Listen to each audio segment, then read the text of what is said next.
Aynan mana shu inson sabab Real Madrid inqiroz ko'chasiga kirib qoldi.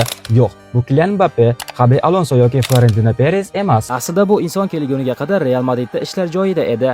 Jamoa Chempionlar Ligasini yutgan, La Liganing amaldagi chempioni va to'xtatib bo'lmas jamoa. Vini ajoyib formada bo'lib, u Bellingham bilan do'stona raqobati orqali oltin to'p uchun kurashardi.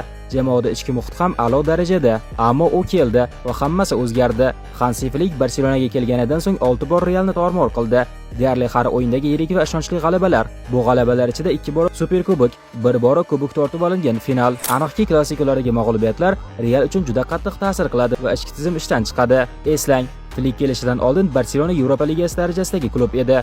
Hozir esa Chempionlar Ligasini yutishga eng asosiy da'vogarlardan. Tarkib jihatidan solishtirilganda, hattoki Xavi davridagi tarkib kuchli bo'lishi ham mumkin. O'zingiz qarang, Hansi Yamalni butunlay boshqa darajaga olib chiqdi.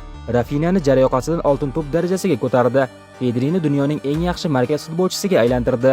Kashf qilingan futbolchilar ham talaygina. To'g'ri, Lig Barselonani haqiqatan ham gigant jamoaga aylantirdi, ammo shu bilan birgalikda Real Madridning jarga qulashiga ham sababchi bo'ldi.